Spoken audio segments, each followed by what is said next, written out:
बराबर है ना।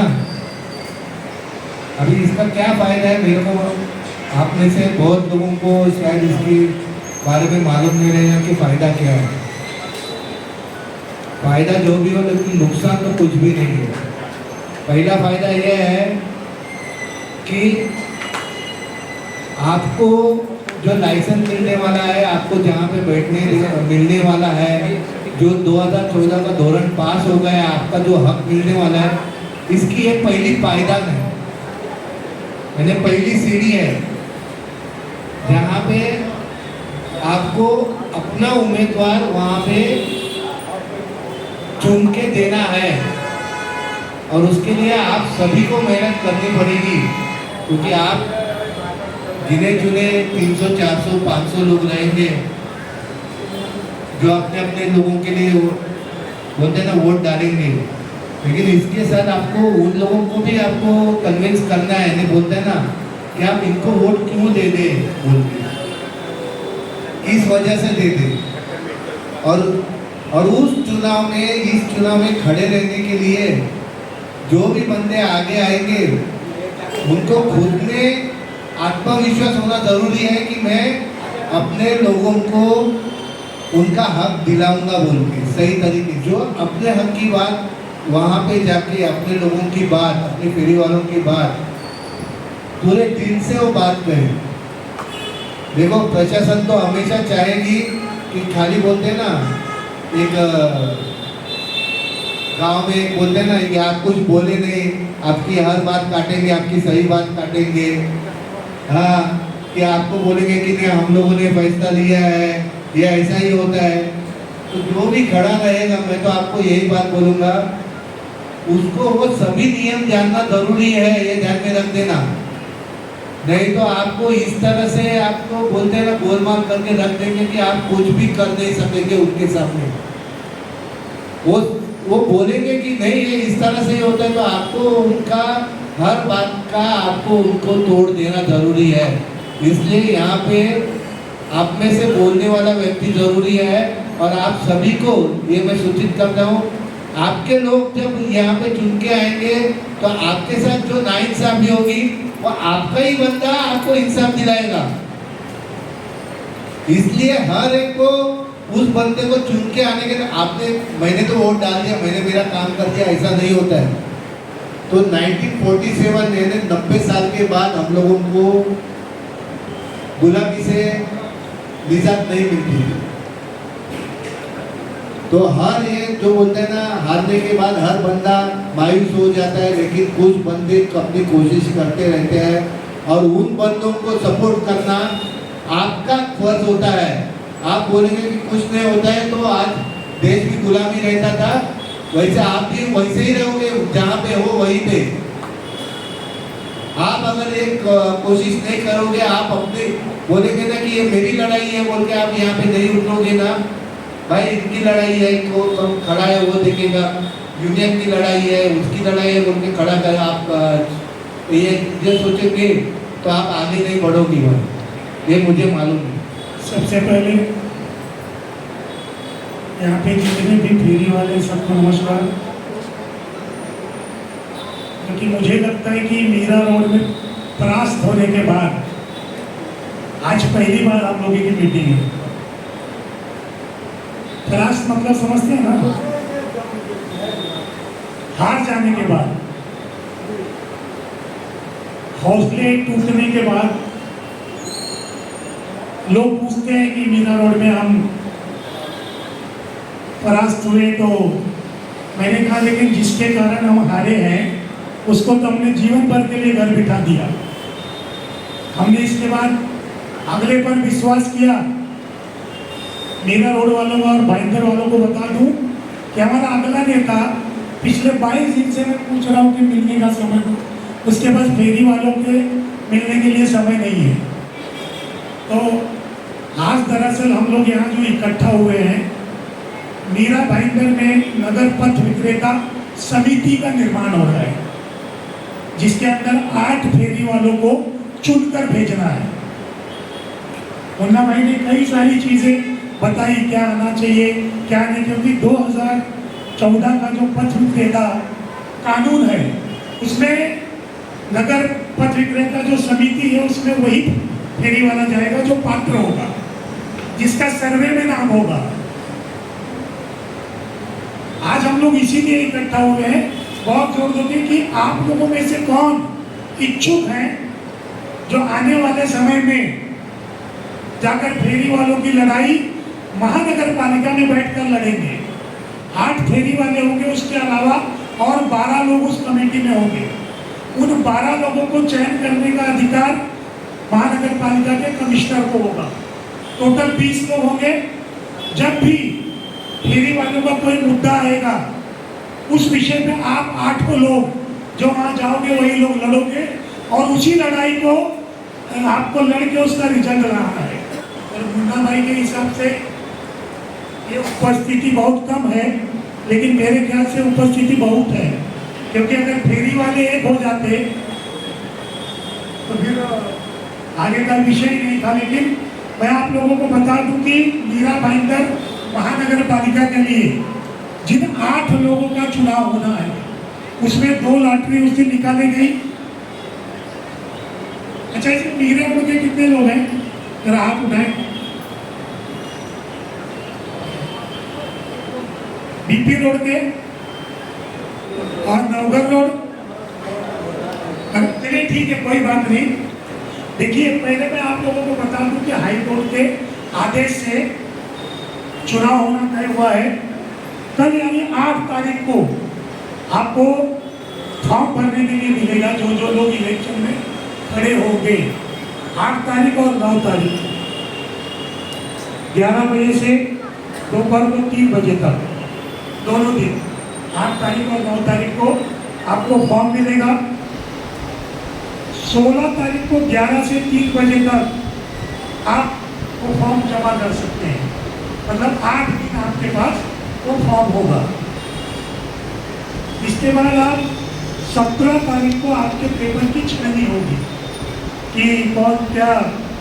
इसके बाद 17 तारीख को छानबीन के बाद उसकी यादी कौन लोग पात्र बचे हैं, कौन कौन अपात्र हो गए इनका फॉर्म, वो 17 तारीख को आपकी लिस्ट लगेगी। 21 तारीख को आपको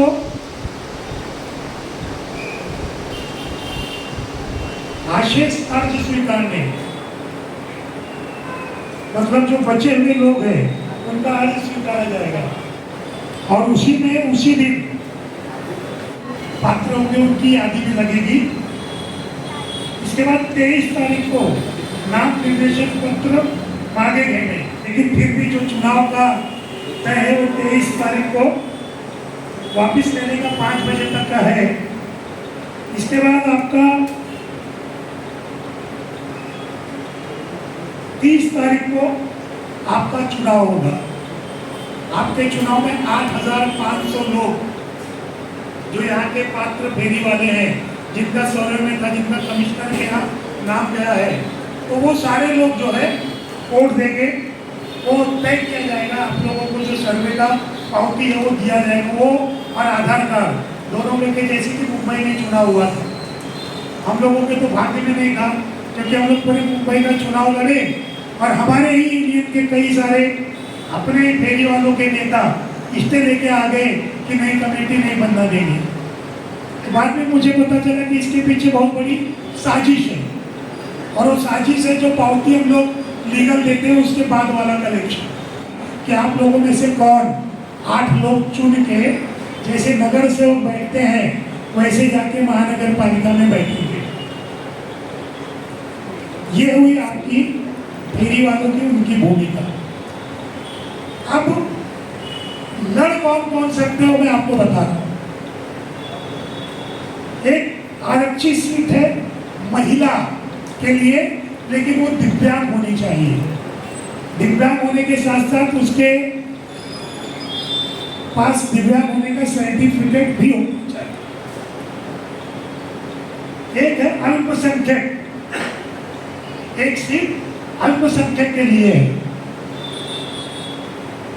इतर मानस वर्गीय एक सीट है, उसके लिए एक है। अनुसूचित जमाती एक सीट।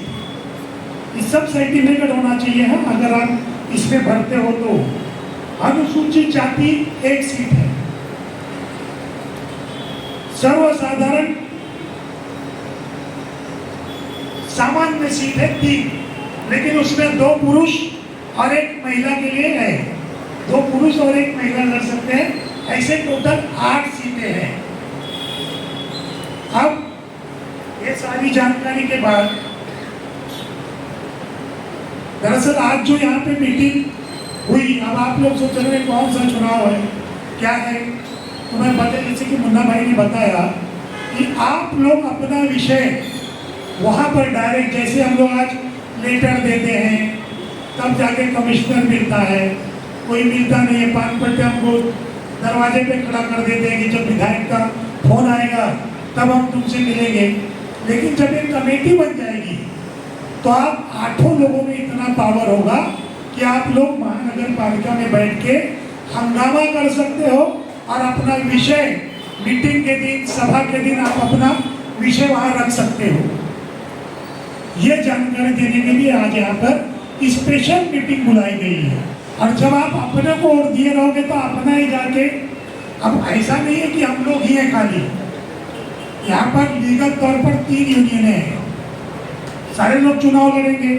और मैं तो बाकी के 2 यूनियनों से भी विनती करूंगा कि अगर वो एक साथ मिल के लड़ें तो फेरी वालों का विषय हल हो जाएगा। तो मैं नवगढ़ रोड पे हमारे लिए हमेशा एकदम स्टैंड तक पर खड़े रहते मनोज मौर्य जी, मैं उनसे बोलूँगा कि मनोज जी आप चुनाव से संबंधित लोगों को कुछ बोलिए, कुछ आह्वान कीजिए। और इलेक्शन 30 तारीख तक आप लोगों को एक बड़ा काम जो करना है कि हर रोज 1-1 घंटा 2-2 घंटा निकाल के सारे फेरी वालों से मीरा भाईंदर में मिलना है कि अरे भाई नरेंद्र गुप्ता जी खड़े हैं, अपने आजाद हॉकर्स यूनियन के अधिकृत उम्मीदवार हैं। अच्छा, आपको और एक चीज बता दूं, आजाद हॉकर्स यूनियन को इसमें कुछ मिलना जुलना नहीं है, जैसी को कोई स्टॉल मिलना नहीं है, लेकिन आप लोगों को बहुत कुछ मिलना है। सबसे पहले आपकी जीत के बाद आपको सम्मान मिलना है। पूरे मीरा भाईंदर के 8000 फेरी वालों के लिए आप मार्गदर्शक के रूप में काम करेंगे। सम्मान मेरे ख्याल से कुछ मिले या न मिले, लेकिन सम्मान मिलना बहुत बड़ी बात होगी। तो मैं मनोज मौर्य जी से विनती करूंगा कि मनोज जी आप नवगढ़ रोड के और सारे फेरी वालों को कुछ संबोधित कीजिए और बताइए कि क्या करना है। जो भी हमारे नवगढ़ से खड़ा होना चाहता है वो अपना नाम यहाँ दे दे। सब लोगों को साथ में लड़ना है और जो हमारे नेतागढ़ हैं सब लोग मिलके सब लोगों का सपोर्ट करेंगे। देखिए, मैं यहाँ पे कुछ बातें क्लियर करना चाहता हूँ। जो भी खड़ा हो जाएगा ना इसके लिए, चुनाव के लिए, उसके पास डोमिसाइल होना बहुत ज़रूरी होता है। दूसरी बात, आप जब फॉर्म लेने के लिए जाएंगे तो नीचे का साइड प्रिंट आउट नहीं आया है, लेकिन एक आपको प्रतिज्ञा पत्र वहाँ पे देना पड़ता है, फॉर्म के साथ एफिडेविट बना के देना पड़ेगा। आपका डोमिसाइल, बाकी जो लिस्ट है वो आपको लिस्ट लेके आना पड़ेगा कि मुझे क्या क्या देना है। वो देखिए अभी हमें हक मिल रहा है, अभी हम लोग चुनाव, यहाँ से चुनाव से हमको हक मिलेगा। ये हम फेरी वाले जो हम लोग जो बिखरे हुए ना, जितने 8000 जितने हमारे हैं, हम लोग बिखरे हुए हैं अभी सबकी यूनियन अलग अलग है, तो हमको एकत्रित होना है। और जब तक संगठित नहीं होंगे तब तक हम लोग जीत नहीं पाएंगे। बात ध्यान रखिएगा, संगठित होना बहुत जरूरी है। और ये चुनाव हम लोग के फेरी वालों के लिए बहुत बड़ा प्लस पॉइंट है। अभी इसको आप लोग उसको एकदम वो ढीले में मत लेना, जब तो चुनाव है होता है चुनाव, ऐसा नहीं। ये हमको एक मान्यता मिल रही है। हमारे भी कैंडिडेट जाके इधर आके असेंबली में जाके बात कर सकते हैं हमारे लोगों के लिए जो भी हमें तकलीफें हैं।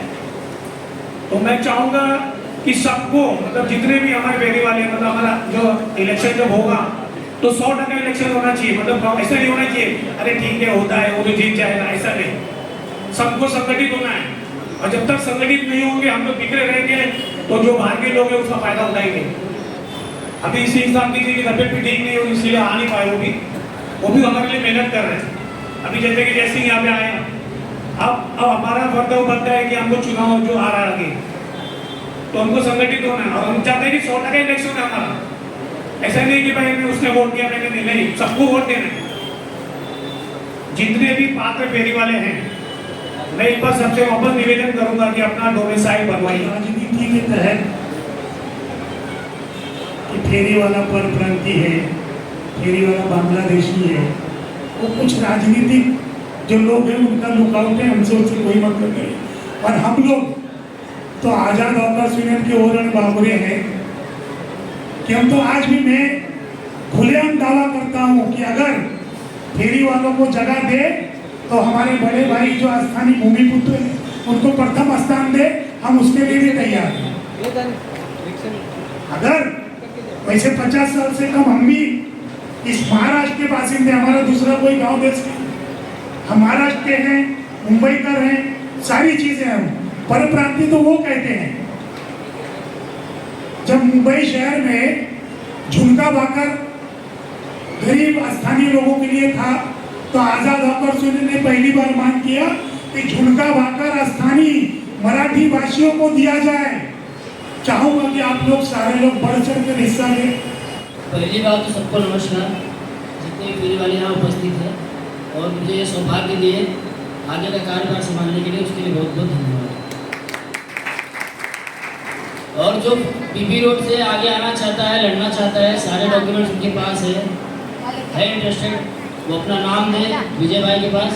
विजय भाई तो खुद ही खड़े हैं, और भी जो लोग चाहते कि नहीं हम भी आगे आए, वो भी अपना नाम दे। कि आज हमारे फेरी वाले आज लगभग मेरे को लगता है 2.5 महीने 3 महीने होने आ गया है। हम लोग परेशान हैं, बहुत ज़्यादा परेशान हैं, और दुकानों वालों की इतनी दादागिरी बढ़ गई है कि वो लोग पर कब्जा कर रहे हैं। अरे 3-4 यूनियन सारे लोग परेशान हो गए थे, लड़ाई करते करते करते करते कोई यूनियन को सुन नहीं रहा था। वो अधिकारी लोग, पुलिस लोग, बीएमसी लोग। तो हम लोग आकुर्ली रोड पर एक तूफानी भगत जी थे, उनसे हम लोग मिले। हम वो बोले कि सीधा आप लोग चले जाओ अंधेरी आजाद हॉकर्स यूनियन में, आप लोगों को वहाँ से काम हो जाएगा। हम लोग भाई वहाँ गए, साहब से बहुत रिक्वेस्ट किए। साहब बोले कि ऐसा है कि वहाँ 3-3, 4-4 यूनियन है, हम वहाँ जाके क्या करेंगे? आप लोग उन लोग से बोलो, वहाँ हम जाएंगे तो हमारे से मतलब क्या होने वाला है? तो नहीं साहब, आपने सब रोड को इधर उधर सब जहाँ नहीं लगता था वहाँ आप लगवा दिए। किसी यूनियन की बात नहीं सुनते हैं पुलिस और बीएमसी। तो आप साहब चल करके थोड़ा सा हम लोग को करके दीजिए। बोले ठीक है, हमारा वहाँ कुछ भी नहीं है तो हम लड़ाई कैसे कर सकते हैं? तो हम लोग 25 आदमी मिल करके गए, साहब को हम लोग यूनियन में मेंबर बने। कोई भी आदमी पूछेगा कि आपका इधर मेंबर लोग है क्या, कि आपने लड़ाई करने आया? तो साहब इसके लिए 300 आदमी में सिर्फ मात्र 25 आदमी लोग जाकर मेंबर बने। मेंबर 25 आदमी बनने के बाद साहब ने अपना कागज पत्र तैयार करने लगे। साहब को यहाँ आकर के सब बीएमसी से, पुलिस से, सबसे मिले। बोले अरे कितने यूनियन गया, कितने आया गया, आप क्या कर सकते हो इधर?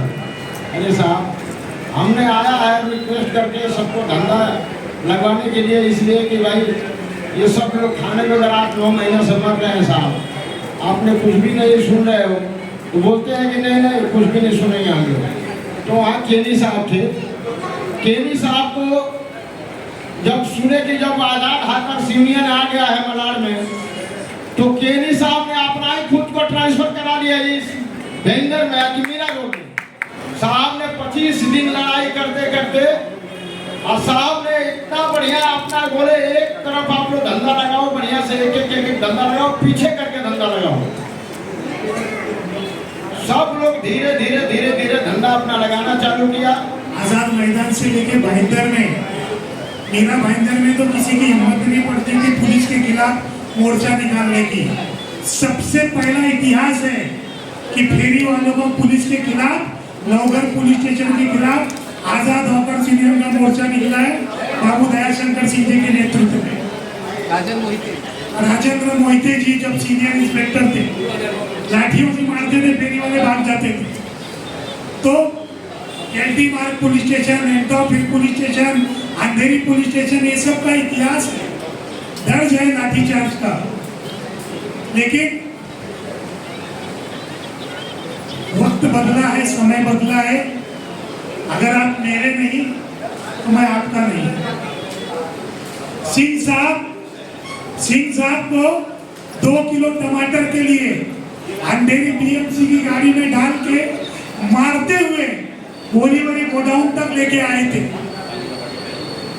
लेकिन उस समय उनके पहुंचने के पहले रात को 9 बजे 2000 लोग खड़े थे गोडाउन पे। अंधेरी में हम लोगों को अरेस्ट किया 98 में। पूरे कोर्ट में 7000 लोग। जज ने पूछा कौन है ये लोग? बोले फेरी वाले हैं, इन्होंने दंगा किया है। जज ने बोला 7000 पूरा ऊपर से नीचे तक कोर्ट भरा हुआ है। अय्यर मैडम थी, उषा अय्यर।